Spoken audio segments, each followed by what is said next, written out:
Hello everybody, आप सभी का स्वागत है हमारे यूट्यूब चैनल लॉ रिटेंशन में। तो आज हम लोग बात करने वाले हैं preamble of the Indian constitution के बारे में। तो प्रियम्बल एक मैनुअल की तरह होता है जो हमें किसी भी बॉक्स की ओपनिंग के साथ रिसीव होता है, जिसमें हमें गाइड किया जाता है कि कैसे हमें उस प्रोडक्ट को यूज़ करना है और कैसे उसको स्टोर करना है। वैसे ही हमारा प्रियम्बल होता है। प्रियम्बल किसी भी लेजिस्लेचर और एक्ट के पहले लगकर उसकी ब्रीफ इंफॉर्मेशन प्रोवाइड करता है। तो प्रेम्बल एक लैटिन वर्ड से ड्राइव किया गया है जो कि प्रेम्बलस होता है। प्रेम्बलस यानी टू गो बिफोर, यानी कि इंट्रोडक्शन। तो हम बोल सकते हैं कि प्रेम्बल एक इंट्रोडक्टरी स्टेटमेंट है जो कि हमें कॉन्स्टिट्यूशन के पर्पस, उसकी फिलॉसफी, उसके यूजेस, उसके प्रिंसिपल, उसके ऑब्जेक्टिव के बारे में बताता है। तो कुछ लोग ये भी बोलते हैं कि प्रियम्बल एक ब्लूप्रिंट की टाइप का है जो कि हमें रोड मैप गाइड करता है कि हमें उसमें कॉन्स्टिट्यूशन में क्या क्या प्रोवाइड किया गया है और किस किस के राइट्स हमें गिवन है। इसी के साथ हम लोग दूसरे क्वेश्चन पे अराइज करते हैं। दूसरा क्वेश्चन होता है कि who drafted the preamble of the constitution. तो इसे बोला जाता है कि पंडित जवाहरलाल नेहरू ने एक ड्राफ्ट प्रेजेंट किया था जिसमें उन्होंने प्रेजेंट की थी कि क्या पर्सन्स की लाइबिलिटीज होंगी, क्या उनके राइट्स होंगे। तो उसी ड्राफ्ट को ऑब्जेक्टिव रेजोल्यूशन के टाइप में उन्होंने पेश किया था। उसको 13 दिसंबर 1946 को उन्होंने कॉन्स्टिट्यूएंट असेंबली के सामने पेश किया था और उसी ड्राफ्ट को 22 जनवरी 1947 को preamble of the Indian constitution के रूप में अडॉप्ट कर लिया गया था। तो इसका सीधा आंसर हो जाएगा जवाहरलाल नेहरू जी ने।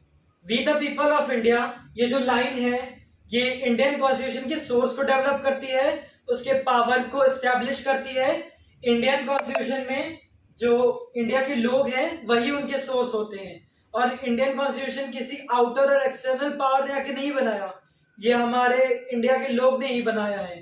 तो इंडिया के लोग ही इसके सोर्स हैं। कैसे? क्योंकि कॉन्स्टिट्यूएंट असेंबली ने for the behalf of the people constitution को बनाया।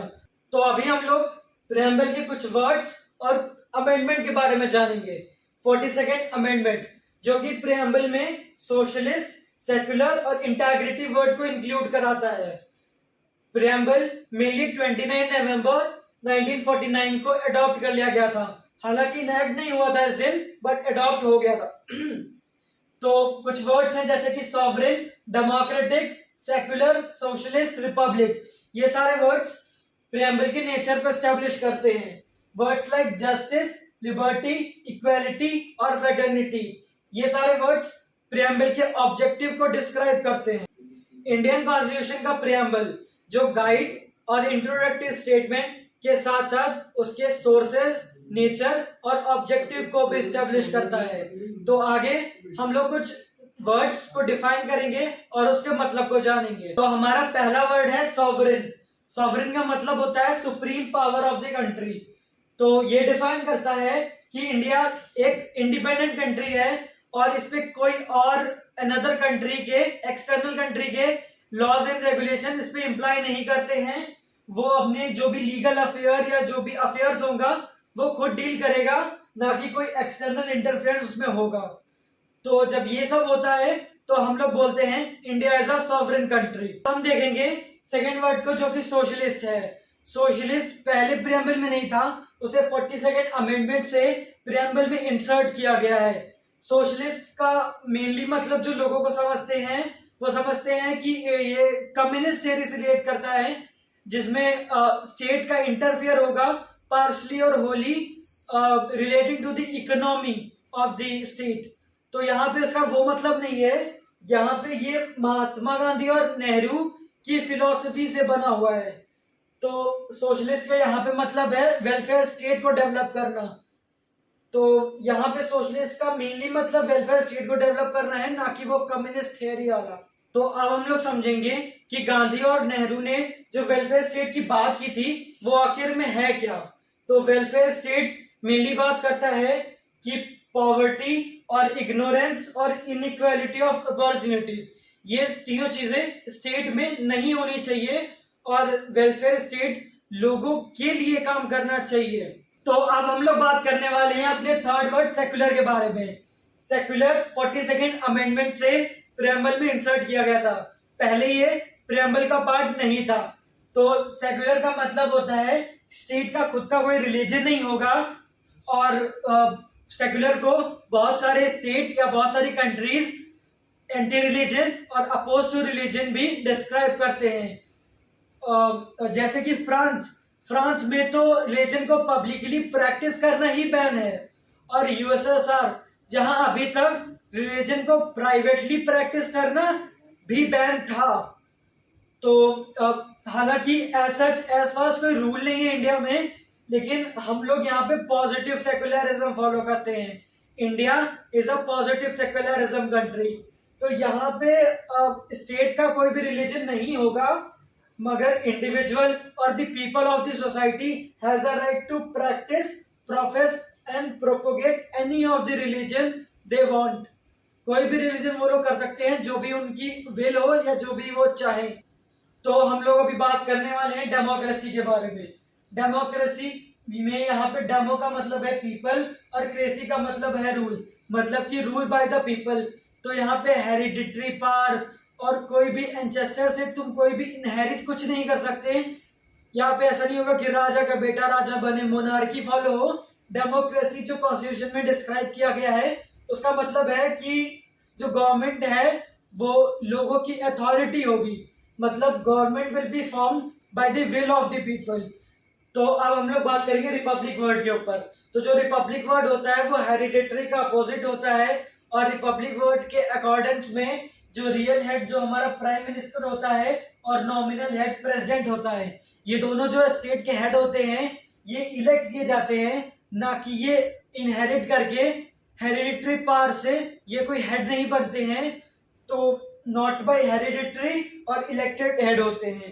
तो हेरिडिटरी का जस्ट अपोजिट रिपब्लिक होता है। तो हमारे सारे वर्ड्स तो हमने एक्सप्लेन कर चुके हैं, बट इसी के साथ हमारे पास दो इंपॉर्टेंट क्वेश्चंस आते हैं जो एग्जाम पर्पस के लिए बहुत ही ज्यादा जरूरी होते हैं। तो पहला क्वेश्चन ये है, इस preamble is a part of the constitution, और second question, can it be amended. तो इन दोनों क्वेश्चन के आंसर जानने से पहले आपको एक प्रोविजन जानने की जरूरत है। वो प्रोविजन है आर्टिकल 368। आर्टिकल 368 में लेजिस्लेचर को एक राइट प्रोवाइडेड है कि वो किसी भी कॉन्स्टिट्यूशन के किसी भी पार्ट को अमेंड कर सकते हैं।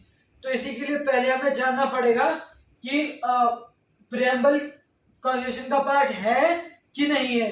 तो इससे पता लगेगा दो केसेस से। तो जो कि हमारा क्वेश्चन था कि preamble of the Indian constitution amend हो सकता है कि नहीं, उसको समझने के लिए हमें ये दो केसेस समझने पड़ेंगे। तो पहला हमारा केस है रेबीरू बारी बनाम एक्सचेंज ऑफ इनक्लेव्स। तो इसमें जो सुप्रीम कोर्ट ने जजमेंट दिया था उसमें उन्होंने बोला था कि 368 जो आर्टिकल है कॉन्स्टिट्यूशन का, उसके अकॉर्डिंग तो जो पार्ट है इंडियन कॉन्स्टिट्यूशन का खाली हम उसे अमेंड कर सकते हैं। बट उन्होंने बोला कि प्रीएम्बल कॉन्स्टिट्यूशन का पार्ट नहीं है और हम इसे अमेंड नहीं कर सकते हैं।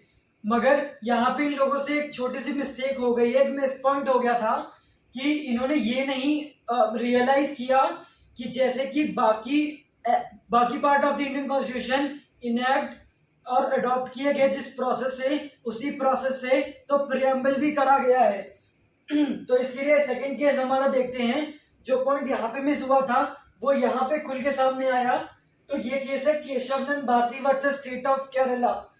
तो इस केस में प्रीएम्बल को बाकी पार्ट की तरह ही देखा गया और ये बोला गया कि 368 के अकॉर्डिंग हम preamble of the Indian constitution को भी अमेंड कर सकते हैं। तो इस केस में कॉन्स्टिट्यूशन ने ये भी जजमेंट दिया था कि आप किस एक्सटेंट तक प्रीएम्बल को अमेंड कर सकते हैं और कहाँ पे आप नहीं कर सकते हैं। तो प्रीएम्बल में उन्होंने बोला था कि जो बेसिक प्रिंसिपल है, तो बेसिक लाइबिलिटीज है, तो बेसिक डॉक्ट्रिन है, उसे आप चेंज नहीं कर सकते, बाकी आप अमेंड कर सकते हो। तो आप बोलेंगे 42nd अमेंडमेंट से जो 3 वर्ड्स ऐड किए गए थे जो तुमने पहले बताए वो कैसे ऐड किए गए। तो उसके लिए मैं बता दूं कि वो जो 3 वर्ड्स ऐड किए गए हैं उनसे और ज्यादा प्रीएम्बल में स्ट्रेंथ आती है और वो कोई बेसिक डॉक्ट्रिन या प्रिंसिपल को वायलेट नहीं करते हैं, वो और ज्यादा क्लियरिफाई करते हैं। तो आप सभी का धन्यवाद। अगर आपने यहाँ तक हमारा वीडियो देखा है तो ये हमारा चैनल है, आप इसे सब्सक्राइब कर सकते हो। और please like the video if you want to motivate us to keep doing such things.